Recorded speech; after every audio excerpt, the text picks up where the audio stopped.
This discussion is for the purpose of learning about the use of atomic weapons in World War II. While the use of these weapons happened at the very end of the war, the consequences for using these weapons are immense and have reached into our present age.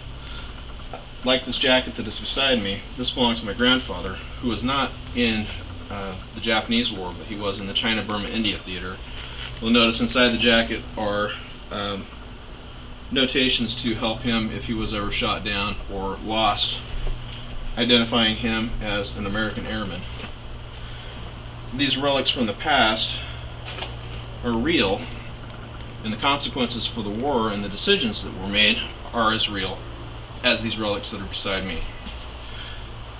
This is a quote from War Made New, Technology, Warfare in the Course of History, 1500 to Today, by Max Boot, dealing with the necessity to use the A-bomb. Truman's decision to drop the A-bomb sparked a debate that continues to present day. Yet the atomic weapons did not mark a radical break from the past. They merely represented the natural culmination of the strategic bombing campaign begun in 1944. It would not matter much to the average Japanese whether she was killed by atomic weapons or napalm bombs. Indeed, the March 9th and 10th firebombing of Tokyo caused more death and destruction than the atomic raid on Nagasaki. The difference, of course, was that it had taken 334 B-29s to destroy central Tokyo. Only 3 were needed over Hiroshima and Nagasaki: the bomber, the chase plane, and a weather plane. It's important to understand that no one really knew what was going to happen exactly when the atomic weapons went up. Only one had been tested, and although the test had been frighteningly successful, no one knew if the next bomb was going to work, or the next bomb was going to work, or exactly what the effects would be. The firebombing over Japan had been widespread and had been terrifyingly effective. Japan's cities were mostly made out of wood and paper, and firebombing those cities had produced huge swaths of destruction, and very few cities had actually been spared. If firebombing or bombing campaigns would have been effective as a means of getting the Japanese to surrender, that probably would have happened. So again, you're looking at a way of continuing to up the ante, to continue to put pressure on the Japanese. The whole idea is that they did not want to invade the Japanese islands. Estimates of casualties inflicted on American forces invading the Japanese islands were estimated at being 1 million.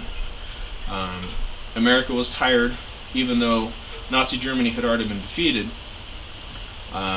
Losing 1 million American lives in the attack on these islands was not an option, because other forces had already started to come in play. The Soviet Union was becoming a very powerful force, and it was a very antithetical force to the Americas.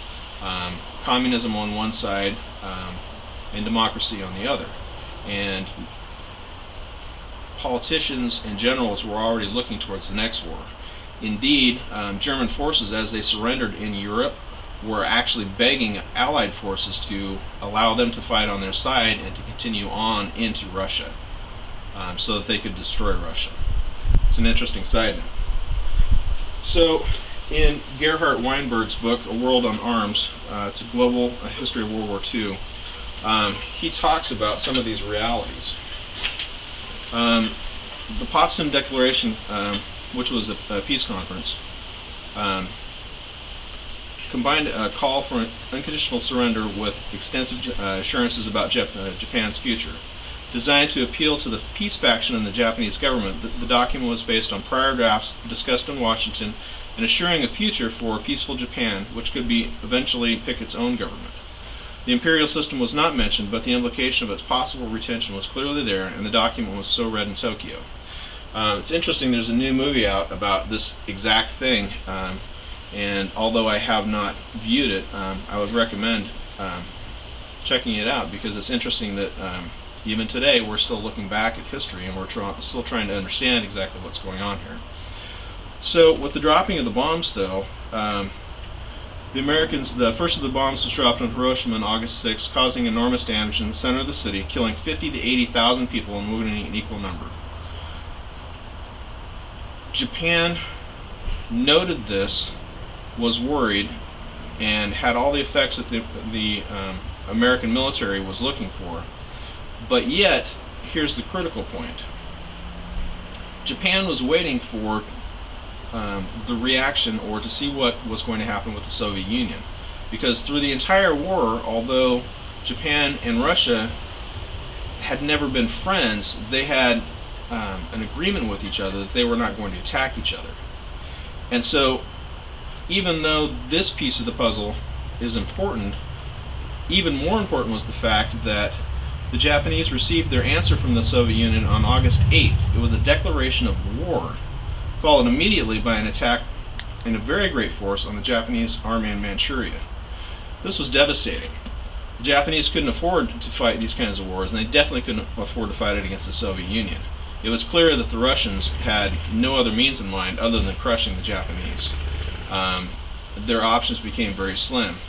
While they were considering this, before any detailed news on the advance of the Red Army in Manchuria could reach Tokyo, word was received of a second atomic bombs dropping on Nagasaki.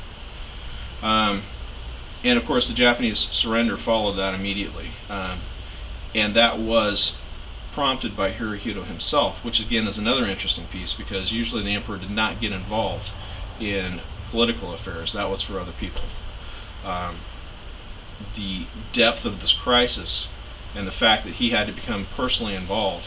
Most Japanese citizens had never heard his voice before, and his surrender was broadcast on national radio. Very, very important.